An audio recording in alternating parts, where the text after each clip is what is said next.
नमस्कार, आप देख रहे हैं मोबाइल न्यूज 24। मैं हूं अभिषेक कुमार और वक्त हो गया है दिन भर के बड़ी खबरों का। प्रधानमंत्री नरेंद्र मोदी ने आज असम को 17,500 करोड़ रुपए से अधिक कई विकास परियोजनाओं की सौगात दी, जहां उन्होंने असम के जोरहाट में महान अहोम सेनापति लचित बोरफुकन की 125 फीट ऊंची प्रतिमा स्टैचू ऑफ वैलर का उद्घाटन किया। वहीं काजीरंगा नेशनल पार्क की विशालता, उसकी प्राकृतिक सुंदरता को देखने भी पहुंचे। इस दौरान उन्होंने पूरे विश्व के प्रसिद्ध असम के चाय के बागानों का भ्रमण भी किया और चाय मजदूरों की कड़ी मेहनत की सराहना की। कांग्रेस नेता राहुल गांधी अपनी भारत जोड़ो न्याय यात्रा को लेकर आजकल गुजरात में हैं, जहां उन्होंने न्याय यात्रा से इतर आज राज्य में कांग्रेस विधायकों के साथ बैठक की। उन्होंने विधायकों के साथ गुजरात की स्थिति को लेकर चर्चा की। सूत्रों की माने तो राहुल ने विधायकों से आने वाले दिनों में कांग्रेस को मजबूत करने की बात कही और साथ मिलकर 2024 का लोकसभा चुनाव लड़ने को कहा। मध्य प्रदेश के भोपाल स्थित वल्लभ भवन मंत्रालय में आज सुबह अचानक आग लग गई। ये आग बिल्डिंग की तीसरी मंजिल से शुरू हुई और चौथी मंजिल को भी चपेट में ले लिया। आग इतना भयानक है कि अभी तक आग पर काबू नहीं पाया जा सका है। वहीं अब इस पर राजनीति भी शुरू हो गई है, जहां कांग्रेस नेता जीतू पटवारी ने कहा कि यह भ्रष्टाचार है, ये आग लगी नहीं बल्कि लगाई गई है। लोकसभा चुनाव में डीएमके को समर्थन देगी कमल हसन की पार्टी एमएनएम। बदले में 2025 में राज्यसभा की एक सीट मिलने को लेकर हुआ समझौता। हिमाचल के धर्मशाला में खेले गए टेस्ट मैच में विशाखापट्टनम, राजकोट और रांची के तरह ही टीम इंडिया की पिक्चर सुपरहिट रही, जहां सीरीज के 5वें टेस्ट में रोहित की सेना ने अंग्रेजों को एक पारी में 64 रन से रौंदा। इस जीत के साथ ही भारतीय टीम ने टेस्ट सीरीज को 4-1 से अपने नाम कर लिया, जहां भारतीय टीम पिछले 112 साल में पहला टेस्ट हराने के बाद सीरीज को 4-1 से अपने नाम करने वाली दुनिया की पहली टीम बन गई है। दोस्तों, आगे की खबर पर चलने से पहले आप सभी से रिक्वेस्ट है कि अगर आपने अब तक इस वीडियो को लाइक नहीं किया है तो अभी इसे लाइक कर दे, वीडियो पर कमेंट कर अपनी प्रतिक्रिया जरूर दें, साथ ही साथ इसे शेयर भी कर दे। आपके ऐसा करने से हमारा और हमारी टीम का हौसला और बुलंद होता है और हम रोजाना इसी समय पर आप लोगों के लिए दिन भर की बड़ी खबरें लाते रहते हैं। अरुणाचल में कांग्रेस को लगा बड़ा झटका। पूर्व मुख्यमंत्री नवाब तुकी ने प्रदेश अध्यक्ष पद से दिया इस्तीफा। उन्होंने पार्टी के प्रदेश अध्यक्ष पद से इस्तीफा देने के बाद कहा कि 3 विधायकों को भाजपा में शामिल होने के बाद मैंने पार्टी आलाकमान समिति को अपना इस्तीफा भेज दिया था। भारतीय जनता पार्टी ने बिहार और यूपी विधान परिषद चुनाव के लिए अपने उम्मीदवारों के नाम का ऐलान कर दिया है, जहां बीजेपी ने बिहार से पूर्व मंत्री मंगल पांडे, अनामिका सिंह, डॉक्टर लाल मोहन गुप्ता को उम्मीदवार बनाया है। वहीं यूपी से 7 नामों का ऐलान भी किया गया है। जम्मू कश्मीर के राजौरी जिले में आज 2 जंग लगे ग्रेनेड और आधा दर्जन से अधिक पिस्तौल और गोलियां बरामद की गई है। अधिकारियों ने बताया कि गोला बारूद दरहाल इलाके की चौकिया गांव में एक नाले के किनारे झाड़ियों से मिला और बाद में बम निरोधक दस्ते ने उसे हटा दिया। साथ ही अधिकारियों ने कहा कि प्रारंभिक जांच से पता चलता है कि ये सामान लंबे समय से नदी में पड़ी थी। लोकसभा चुनाव से पहले गृह मंत्रालय ने अपना दल पार्टी के नेता और केंद्रीय मंत्री अनुप्रिया पटेल की सुरक्षा बढ़ा दी है। जानकारी के अनुसार अनुप्रिया पटेल को अब उत्तर प्रदेश में जेड श्रेणी की सुरक्षा प्रदान की जाएगी। वर्तमान केंद्र सरकार में मंत्री अनुप्रिया पटेल को Y+ श्रेणी की सुरक्षा प्रदान की गई थी। एनडीए के नेतृत्व वाली सरकार बनने के बाद केंद्रीय गृह मंत्री अमित शाह आज पहली बार बिहार पहुंचे, जहां उन्होंने आईसीएआर कैंपस में कैलाशपति मिश्र की प्रतिमा का अनावरण करने के बाद पटना के पालीगंज में एक जनसभा को संबोधित किया। इस ओबीसी महासम्मेलन के दौरान अमित शाह ने कहा कि भूमाफिया और बालू माफिया को उल्टा टांग कर सीधा कर देंगे।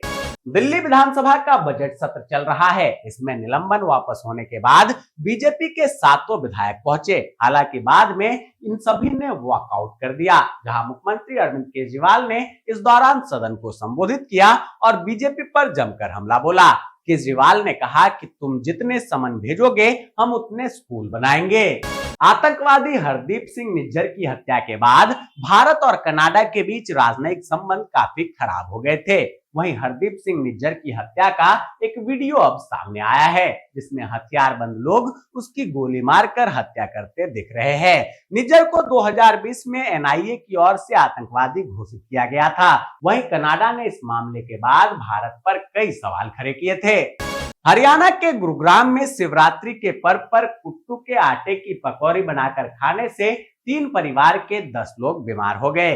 वहीं देश के अलग अलग राज्यों से भी ऐसी खबरें आई। अब मामले में पुलिस ने एफआईआर दर्ज कर लिया है। साथ ही सभी जगहों से नमूनों को लैब भेज दिया गया है।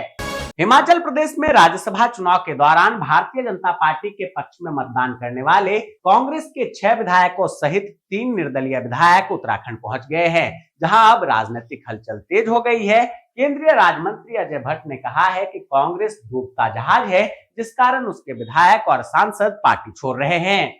प्रधानमंत्री नरेंद्र मोदी 12 मार्च को झारखंड को एक और वंदे भारत एक्सप्रेस ट्रेन की सौगात देने जा रहे हैं। यह ट्रेन बनारस तक चलेगी। छत्तीसगढ़ सरकार 2 बड़ी योजना लॉन्च करने जा रही है, जिससे महिलाओं और किसानों को सीधा फायदा होगा। महतारी बंधन योजना की शुरुआत 10 मार्च को होने वाली है। इस कार्यक्रम को प्रधानमंत्री नरेंद्र मोदी वर्चुअली संबोधित करेंगे। लोकसभा चुनाव से पहले मध्य प्रदेश में कांग्रेस को लगा बड़ा झटका, जहां कांग्रेस के कई नेताओं ने आज बीजेपी का दामन थाम लिया है। इसमें कांग्रेस के पूर्व एमएलए संजय शुक्ला का नाम भी शामिल है। वहीं संजय शुक्ला जब पार्टी में शामिल हो रहे थे तो कैलाश विजयवर्गीय ने उनसे चुटकी ली और कहा कि कल तक तुम मुझे गाली दे रहे थे, आज मैं तुम्हें पार्टी में शामिल कर रहा हूं।